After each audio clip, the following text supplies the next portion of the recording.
Naging matarayumpuan blessing, inauguration as in turnover ceremony kan solar-powered water supply system kan ako Bicol Party List sa Purok Uno, Barangay Lidong, Santo Domingo, Albay, na ginibo ka subagong aga. 10 milyones pesos ang kantidad na pig-alokar kang partido para sa nasabing proyekto na may obheto makapagtaoning malinig asin maiinom pang tubig sa mga residente kan lugar maging sa mga pagtaraid barangay. Nakulaon po ining tabang sa muya, lalo na po sa mga residente mi po digdi sa Purok Uno na talagang dakol ang nangangaipo po talaga kan supply kan tubig.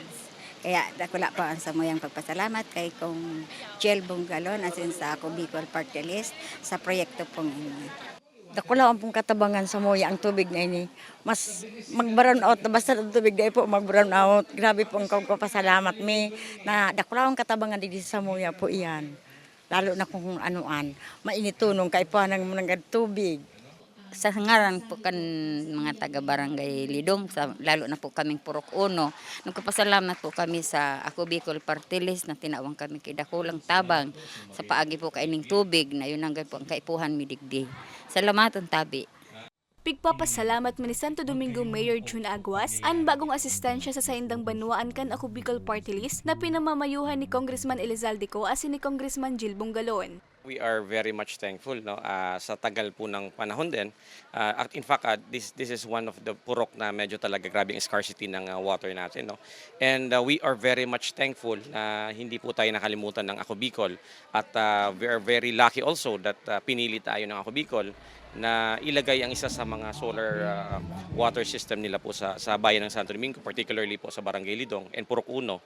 And talagang for how many times ko na rin po nadadaan itong project na to and walang sukat na nakasiyahan po ang aking nararamdaman. And of course, with the action of our good congressman, si Congressman Jill, na isang tawag ko lang po, actually isang text ko lang, he decided that we're gonna inaugurate the project this week. So we are grateful sa lahat po ng na inaibigay po ng Ako Bicol, lalong-lalo na po itong solar water system that will benefit more or less 200 families po.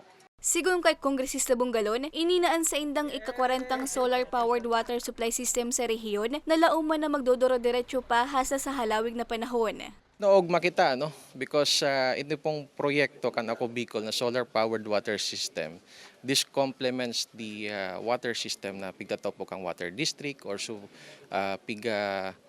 organize po no kang lokal na gobyerno kan Santo Domingo. So kaipuan talaga ang tubig, no? Daba ko siya na sa pangural daw na pangaipuan kundi so sa basic hygiene, no?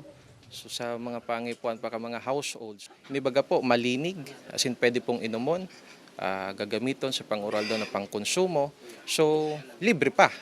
Ano? So yan sana po ang challenge digdi, kaya po anta lang po na mantineron, tangani na maghaloy po ang serbisyo kan tubig. Target kang partido na makapagtugdok ng 400 na solar-powered water supply system ngunya na taon sa bilog na rehiyon, kung saan anibadigde ang matatapos na asin nakatalaan naman na inaguraran asin i-turnover. Para sa mga balatang tatak Bicol, Regine Boy.